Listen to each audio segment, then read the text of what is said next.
Okay, here we go. Today we are unpacking the Garmin D2 Mag 1 Aviator's watch.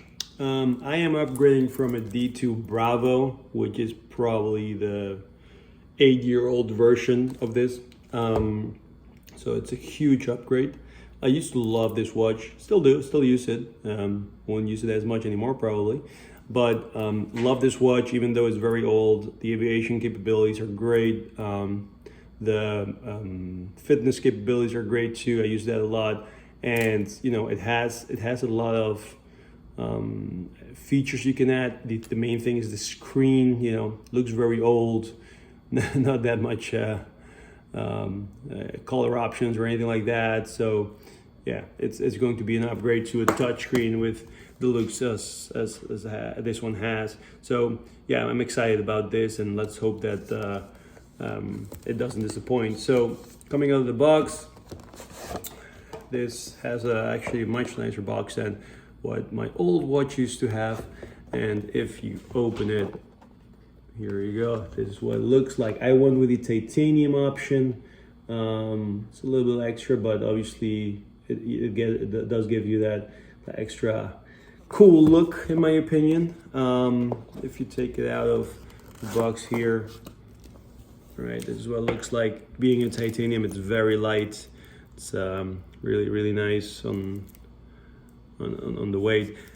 So a few cool things about this. It does have a lot of functionalities, and you can actually deep dive into each component as you click through it. I'll do it in a separate video on the functionality of things, but it does look really cool.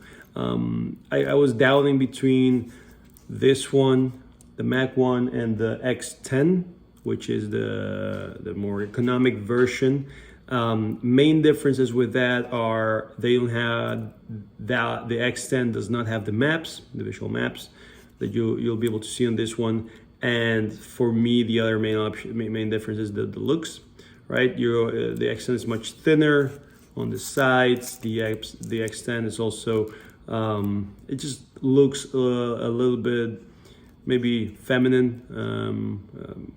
And this one is more, for my opinion, more of a business, more manly watch, which I like. It's the type of watch I like. It really looks what the difference is, and functionality, it's fairly similar.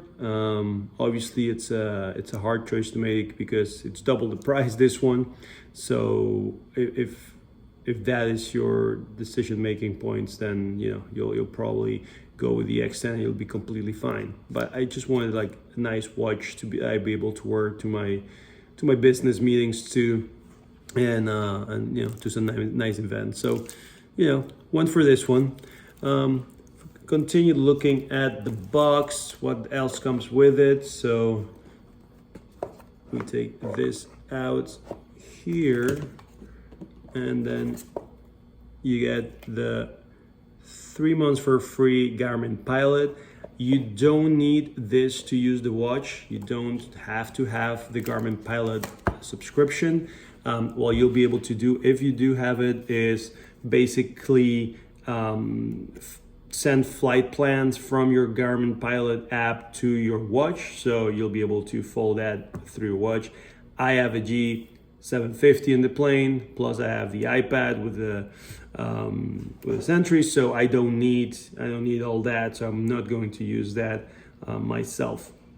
Now, one of the things that I did not like too much from my previous watch is that to have all that aviation functionality, the weather, be able to see the weather up to date and all that stuff, you needed to have the Garmin Connect app open on your phone. So, a lot of times I didn't have that open because, I just use it for certain things, and then I had to go on my phone, open it up, and at that point I might as well just look up the weather on my phone.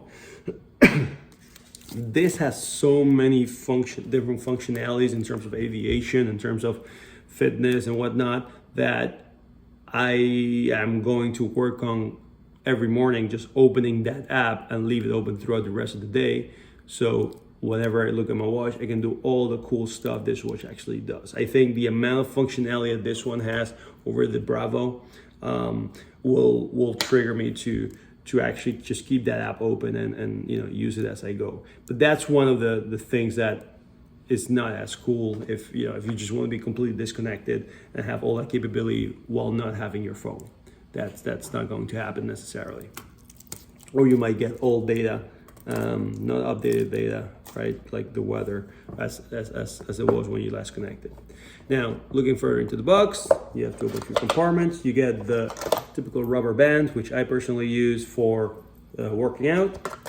And then you get this little thing. No clue what this is called, but basically, you know, this type of watch, you might want to make it smaller. So you do a little thing here and you can take out some of these pieces. So you make it smaller so it fits to your pleasure. And then you get the charger. Again, it's an upgraded type of charger in comparison to what I used to have. I think it's the same as the previous model, because I have like 4 models to go, the Bravo. But it's probably the same as the previous models and also as some other Garmin watches. And that is what's in the box. I am going to start playing with this, learning a little bit more about it, and then I'll talk a little bit more.